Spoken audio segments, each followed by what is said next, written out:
Hello, welcome student. Welcome to the online portal of chemistry developed by Sri Mahavir International School, Rainwal, Jaipur.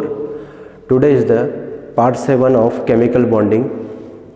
In the last video of chemical bonding, we have discussed about the coordinate bond, covalent bond and ionic bond.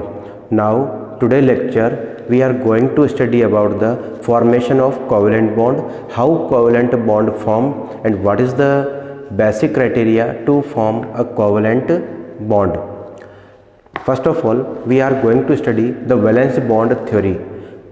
Valence bond theory tells us about the formation of covalent bond. This theory was given by Pauling and Slater. But before these candidates or scientists, this was first of all in 1927 given by Hitler and London. These scientists explained the formation of covalent bond in hydrogen molecule, but instead of hydrogen they cannot capable to explain the formation of covalent bond in other molecules like water, ammonia, etc. After that, in 1930, this was further explained by Mulliken, Hund and Jones, but they cannot explain the property of all molecules on the basis of VBT. But after these candidates, Pauling and Slater explained properly the formation of covalent bond in different molecule. But in this study, they give the full explanation in the formation of hydrogen molecule. तो बच्चों, मैंने आपको बताया कि हमारा जो hydrogen molecule है इसको समझाने में सबसे पहले हिटलर और जो हुंड नाम के जो साइंटिस्ट है उन्होंने अपना एफर्ट दिखाया था. उसके बाद में जो है हुंड, मुलिकल और जोन्स जो है उन्होंने 1930 के अंदर इसको समझाया और वो बाकी सभी मॉलिक्यूल को ढंग से समझा नहीं पाए थे. उसके बाद में हमारे जो पॉलिंग और जो स्लेटर हैं उन वैज्ञानिकों ने इसको ढंग से समझाया था और हाइड्रोजन को लेते हुए अपने कंसेप्ट को एक्सप्लेन किया. ठीक है, तो हम बात करने वाले हैं पॉलिंग के या पॉलिंग स्लेटर के जो वैलेंस बॉन्ड थ्योरी है उसको. ठीक है, तो हमारे पास जो ये जो कंसेप्ट है वो पॉलिंग और स्लेटर ने इसको 4 बेसिस पर समझाया. उसमें सबसे पहला था linear combination of atomic orbitals. ठीक है, इसी को हम ओवरलैपिंग के नाम से भी जानते हैं. दूसरा कंसेप्ट जो है वो हाइब्रिडाइजेशन है. तीसरा कंसेप्ट जो है वो हमारे पास रेजोनेंस है. और फोर्थ जिस बेसिस पर इसको समझाया गया वो था डायरेक्शनल नेचर ऑफ कंपाउंड. ठीक है, तो सबसे पहले बात करते हैं हम लोग linear combination of atomic orbital. बच्चों, हम सभी जानते हैं कि एटम जो होता है वो हमारे किसी भी सब्सटेंस का सबसे छोटा पार्टिकल है जो अनस्टेबल होता है और हाईली रिएक्टिव होता है. हाईली रिएक्टिव क्यों होता है? बिकॉज इसका जो ऑर्बिटल है वो पार्शियली फिल्ड होता है, तो उसको स्टेबलाइज करने के लिए उसको दूसरे एलिमेंट के साथ में ओवरलैपिंग करनी होती है, शेयरिंग करनी होती है इलेक्ट्रॉन्स की. और ये शेयरिंग ऑफ इलेक्ट्रॉन जो है वो उनके ऑर्बिटल के द्वारा होती है. तो ऑर्बिटल्स जो एक दूसरे के नियर बाय आते हैं तो उनमें एक फिनोमिना, एक तरह का अट्रैक्शन डेवलप होता है. उस अट्रैक्शन को हम ओवरलैपिंग के नाम से जानते हैं. ठीक है, तो हम ये बात करेंगे आज इसके अंदर. तो पॉलिंग और स्लेटर ने अपने कुछ कंसेप्ट यहाँ पर दिए जो कि मैंने बोर्ड पर लिखे हुए हैं. आप लोग इसको ध्यान से अपनी कॉपी में डिक्टेट कर लेंगे. ठीक है, तो linear combination of atomic orbital, इसी को हमने ओवरलैपिंग कहा है. According to Pauling and Slater, every bonded atom, जो भी मॉलिक्यूल कोवेलेंट बॉन्ड बना रहा होगा, जो भी एटम कोवेलेंट बॉन्ड बनाने के लिए कैपेबल होगा, वो अपना एक आइडेंटिटी रखता है. वो मेटल है, नॉन मेटल है, इलेक्ट्रोपॉजिटिव है, इलेक्ट्रोनेगेटिव है, तो उसकी एक आइडेंटिफिकेशन होती है. लेकिन जैसे ही वो बॉन्डिंग में आ जाता है, किसी के साथ में शेयरिंग ऑफ इलेक्ट्रॉन करता है, उस केस में वो अपनी जो आइडेंटिफिकेशन है वो उसको लॉस्ट कर देता है. Atom lost its identification by forming bond, क्योंकि वो एक मॉलिक्यूल बन चुका होता है. और हम ये जानते हैं कि मॉलिक्यूल एक स्टेबल फिनोमिना होता है, एक स्टेबल स्ट्रक्चर होता है. तीसरी चीज़ जो हमको ध्यान रखनी है, each bonded atoms valence electron react to each other. जो वैलेंस इलेक्ट्रॉन होते हैं केवल वो ही ओवरलैपिंग में पार्टिसिपेट करते हैं. अब आप कहेंगे कि वैलेंस इलेक्ट्रॉन क्या चीज़ होते हैं. मान लीजिए कि हमारे पास कार्बन है, कार्बन का एटॉमिक नंबर 6 है, इसका कॉन्फ़िगरेशन हुआ 1s2 2s2 2p2. तो बाहर का जो सबसे ऑर्बिटल है वो है 2p2. इसके सबसे पहले जो है वो है पेनल्टीमेट शेल, तो आउटर ऑर्बिटल और पेनल्टीमेट ऑर्बिटल इन दोनों को मिला करके जो इलेक्ट्रॉन्स बनेंगे, ये 2 है, ये भी 2 है, तो 2 + 2 कितने हो गए हमारे पास 4। तो इन 4 इलेक्ट्रॉन्स को कहा जाता है वैलेंस इलेक्ट्रॉन, ठीक है। इसी प्रकार नाइट्रोजन की बात की जाए तो 7 नाइट्रोजन इक्वल्स टू हो जाएगा 1s2, 2s2 और 2p3। तो हम बता सकते हैं कि इसके अंदर वैलेंस इलेक्ट्रॉन कितने हो गए, 5 हो गए। तो इस तरीके से तो आउटर जो ऑर्बिटल होता है, क्योंकि इसके जब पहले होंगे तो ये ऑर्बिटल आपका फुल फील्ड है, तो ये स्टेबल है, तो ये कभी भी ओवरलैपिंग में पार्टिसिपेट नहीं करते, ठीक है। तो मैंने आपको बता दिया each bonded atoms valence electron, only valence electron react to each other so that energy can transfer, उनकी एनर्जी जो है आपस में ट्रांसफॉर्म होती है, एक्सचेंज होती है, ठीक है। उसके बाद में both bonded atom exchange their electron so that stability of bond increases, एक एटम दूसरे एटम को अपने इलेक्ट्रॉन जो है शेयर कराता है, ठीक है, एक्सचेंज करते हैं, उस वजह से उनके जो बॉन्ड की जो स्ट्रेंथ है, स्टेबिलिटी है, वो वहाँ पर बढ़ जाती है। पांचवी चीज़ जो हमारे पास में in the formation of bond only unpaired electron, देखिए आप जरा, ये भी अनपेयर्ड है, ये भी अनपेयर्ड है, अनपेयर्ड और अनपेयर्ड। तो ये जो अनपेयर्ड इलेक्ट्रॉन है वो ऑर्बिटल ही जो है पार्टिसिपेट करते हैं, तो ऑर्बिटल जो है वो ओवरलैपिंग फिनोमेना में काम आते हैं, ठीक है। अब हमें शेप ऑफ ऑर्बिटल पता होनी चाहिए कि किस ऑर्बिटल की क्या शेप होती है। तो अब हम बात कर लेते हैं शेप ऑफ ऑर्बिटल्स की, फिर हम ओवरलैपिंग पे चलेंगे। सबसे पहले हम बात करते हैं एस ऑर्बिटल की या एस सब शेल की, ठीक है। इसकी जो शेप होती है वो कैसी होती है, स्फेरिकल, जो कि हम इस तरीके से बनाएंगे, ठीक है। ये इसका सेंटर पॉइंट हो गया। इसी प्रकार से अगर हमारे पास पी ऑर्बिटल है तो इसका जो शेप होता है वो होता है डम्बल शेप, ठीक है। इसका शेप कैसा होता है, डम्बल शेप होता है, जिसको आप इस तरीके से बनाएंगे। इलेक्ट्रॉन डेंसिटी यहाँ पर लोकलाइज करती है, ठीक है।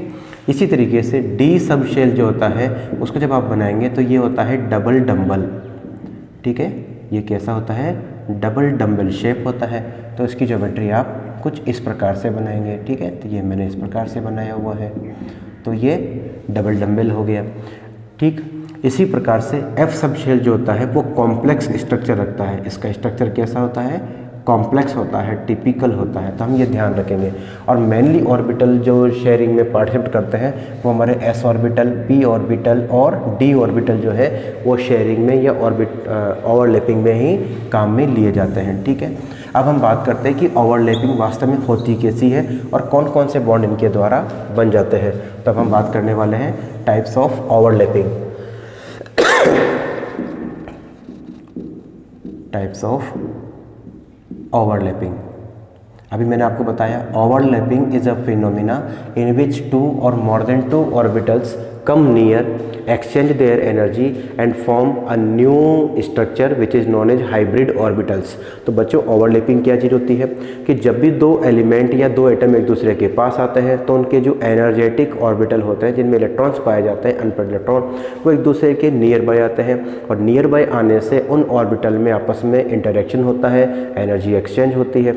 जितने ऑर्बिटल एक दूसरे के साथ लिंक होते हैं उतने ही मिलकर के नए आपको क्या बना के देंगे, हाइब्रिड ऑर्बिटल्स बना के देंगे। अभी थोड़ी देर में हम बात करेंगे क्या बना के देंगे हमें वो हाइब्रिड ऑर्बिटल, और वही हाइब्रिड ऑर्बिटल दूसरे एलिमेंट के हाइब्रिड ऑर्बिटल के साथ ओवरलैपिंग करेगा और ओवरलैपिंग करने के बाद में वो अपने मॉलिक्यूल या कंपाउंड का फॉर्मेशन कर देगा, ठीक है। तो हम बात करने वाले हैं टाइप्स ऑफ ओवरलैपिंग। सबसे पहली जो ओवरलैपिंग है उसको कहा जाता है एस ओवरलैपिंग, ठीक है। इसको क्या कहा जाएगा, एस ओवरलैपिंग कहा जाएगा। मान लीजिए एक एटम का एस ऑर्बिटल है, दूसरे एटम का भी एस ऑर्बिटल है, एक दूसरे के नियर बाय आए और नियर बाय आने के बाद में इनमें ओवरलैपिंग हुई तो ये एक दूसरे के साथ इस तरह से ओवरलैपिंग कर लेंगे, ठीक है। तो ये एक दूसरे के साथ इस तरह से ओवरलैपिंग कर लेंगे और इसको जब हम देखेंगे तो ये आपको कुछ इस तरीके से दिखाई देगा, ठीक है। तो ये इसने क्या बना लिया, एक हाइब्रिड ऑर्बिटल, ये जो दिख रहा है आपको ये किसका बन गया, एक हाइब्रिड ऑर्बिटल को ये शो कर रहा है। और हाइब्रिड ऑर्बिटल जो होते हैं ये स्टेबलाइज को गेन कर लेते हैं। एक एग्जांपल देखते हैं, जब हाइड्रोजन एटम किसी दूसरे हाइड्रोजन एटम के नियर बाय आता है तो वो हाइड्रोजन मॉलिक्यूल का फॉर्मेशन कर रहा है, ठीक है, क्या बना लेगा ये हाइड्रोजन मॉलिक्यूल। तो हाइड्रोजन मॉलिक्यूल का फॉर्मेशन किस तरह के ओवरलैपिंग का एग्जांपल हुआ, एसएस ओवरलैपिंग, क्योंकि आप जानते हो इस हाइड्रोजन का कॉन्फ़िगरेशन भी 1s1 है, इसका भी 1s1 है। तो एस ऑर्बिटल के नियर बाय आया, तो ये जो मॉलिक्यूल जो दिख रहा है आपको ऊपर की ओर, ये हाइड्रोजन मॉलिक्यूल को शो कर रहा है। ठीक है, फिर हम आगे बढ़ें। दूसरा जो हमारे पास होता है उसको कहा जाता है हमारे पास में sp ओवरलैपिंग। ठीक है बच्चों, दूसरे वाले को क्या कहा गया है, sp ओवरलैपिंग। तो अब sp ओवरलैपिंग से आप लोग समझ सकते हैं कि एक s ऑर्बिटल और दूसरा p ऑर्बिटल जो है एक दूसरे के साथ लिंक कर रहा होगा यहाँ पे। ठीक है, या हम ऐसा करते हैं, ss ओवरलैपिंग समझ लिया। अब पहले हम बात कर लेते हैं pp ओवरलैपिंग की। ठीक है, pp ओवरलैपिंग, इसमें क्या होता है, एक एटम का p ऑर्बिटल दूसरे एटम के p ऑर्बिटल के साथ में कोएक्सियल या कोलेटरली एक दूसरे के साथ ओवरलैप करता है। उतनी ही संख्या में हमको क्या बना के देगा, वो हाइब्रिड ऑर्बिटल बना के देगा जो स्टेबिलिटी को गेन करने में हेल्प करेगा। अब ये pp ओवरलैपिंग जो है ये भी 2 टाइप्स की होती है। ठीक है, इसके कितने टाइप्स होते हैं, 2 टाइप्स होते हैं। पहले वाले की बात करते हैं, pp कोएक्सियल ओवरलैपिंग। ठीक है, pp कोएक्सियल ओवरलैपिंग, और ये मेनली जो है px और px जो ऑर्बिटल्स होते हैं उनके बीच में होती है। तो हम क्या कहेंगे, मान लीजिए कि हमारे पास में px ऑर्बिटल हो गया एक एलिमेंट का, ये हमारे पास दूसरे ऑर्बिटल का px ऑर्बिटल हो गया, ये दोनों एक दूसरे के नियर बाय आ रहे हैं। तो नियर बाय आने से इनके बीच में क्या हो जाएगी, इस तरीके से ओवरलैपिंग हो जाएगी, एक ही एक्सिस पर ये थे। तो इस ओवरलैपिंग को कहा जाता है px ओवरलैपिंग या फिर कोएक्सियल ओवरलैपिंग। और जब भी कोएक्सियल ओवरलैपिंग होती है हमेशा सिग्मा बॉन्ड का फॉर्मेशन होता है। ध्यान रखना, जब भी एक कोएक्सियल ओवरलैपिंग होती है तो कौन से बॉन्ड का फॉर्मेशन होता है, सिग्मा बॉन्ड का।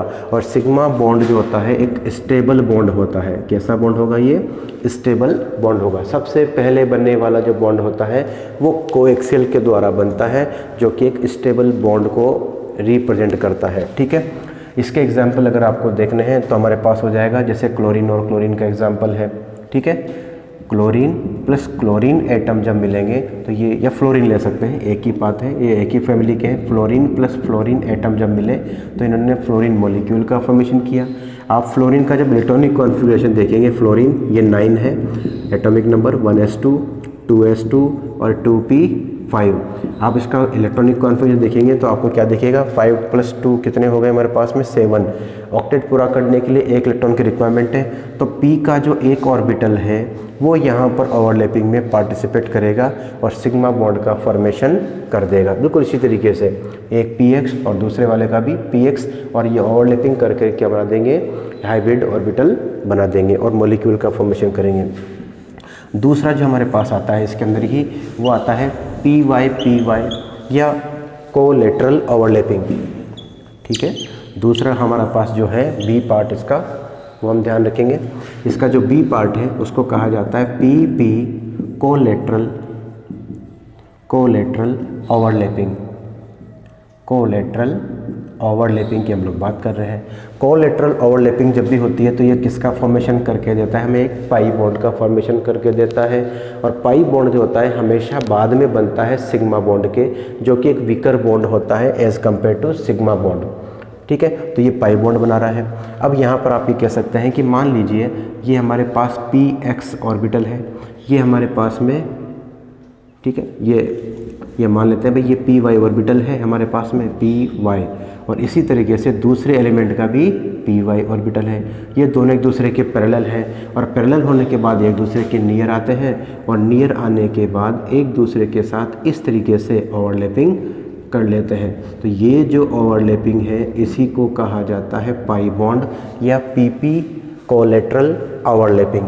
ठीक है, कोलेटरल ओवरलैपिंग से हमेशा क्या बनता है, पाई बॉन्ड बन जाता है। ठीक है, तो अभी तक आपने क्या सीख लिया, ss ओवरलैपिंग और pp ओवरलैपिंग। ठीक है, तो यहाँ पाई बॉन्ड का फॉर्मेशन होगा।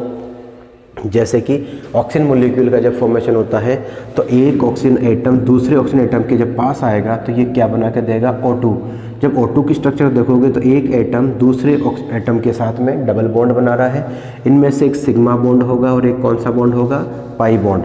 सिग्मा बॉन्ड बनेगा यहाँ पर और एक पाई बॉन्ड बनेगा। जरा आप इलेक्ट्रॉनिक कॉन्फ़िगरेशन से देख सकते हैं, ऑक्सीजन का एटॉमिक नंबर 8 होता है, तो ये 1s2 है, 2s2 है और 2p4 है।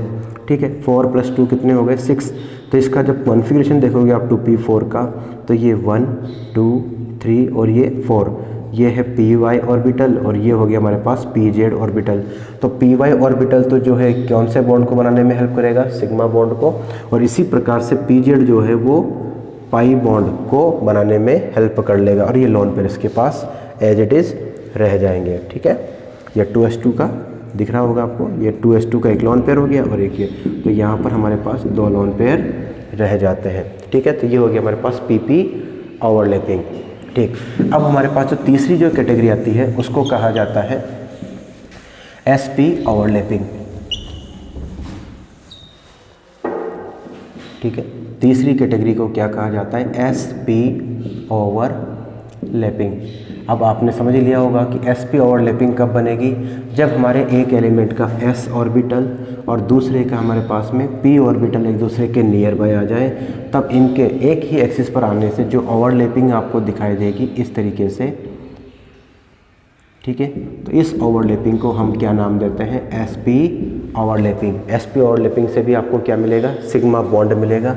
तो इसको जब आप ध्यान से देखेंगे तो ये वाली लोब आपको बड़ी दिखेगी और ये वाली लोब आपको छोटी। जब ये ओवरलैप हो जाएगी तो इलेक्ट्रॉन डेंसिटी इसके अंदर बढ़ जाएगी और बढ़ने की वजह से ये आपको बड़ा दिखाई देगा और ये छोटा दिखाई देगा। तो ये इस तरह का मॉलिक्यूल है। इसका एग्जाम्पल जब आप देख लोगे तो वो है, एग्जाम्पल हो जाएगा हमारे पास HCl।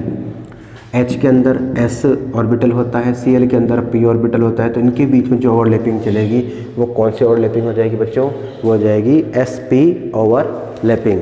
तो आपने ये सीख लिया कि हमारे पास ओवरलैपिंग कितने प्रकार की होती है, इनसे कौन कौन से बॉन्ड बनते हैं और उनके पीछे क्या रीज़न है। तो हमने देखा ओवरलैपिंग क्या है, ऐसे एटॉमिक ऑर्बिटल जिनमें अनपेयर्ड इलेक्ट्रॉन पाए जाते हैं वो अपनी स्टेबिलिटी को गेन करने के लिए दूसरे एटम के साथ में अपने ऑर्बिटल शेयर कराते हैं और ये ऑर्बिटल जितनी संख्या में ओवरलैप करते हैं उतनी ही नंबर में वो नए भी बनाए जाते हैं। नए बनने वाले ऑर्बिटल को कहा जाता है हाइब्रिड ऑर्बिटल, जिनकी एनर्जी जो होती है अनहाइब्रिड ऑर्बिटल से ज़्यादा होती है, इस वजह से इनकी स्टेबिलिटी भी ज़्यादा होती है।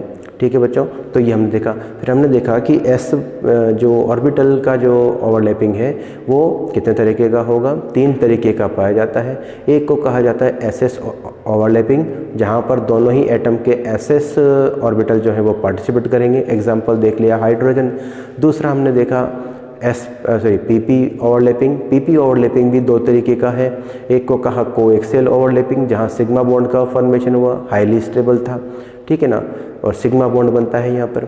दूसरा हमने पढ़ा कि PP कोलेटरल ओवरलैपिंग, जब भी 2 p ऑर्बिटल एक दूसरे के पैरेलल होकर के ओवरलैपिंग करते हैं तो उसको कहा जाता है PP कोलेटरल ओवरलैपिंग।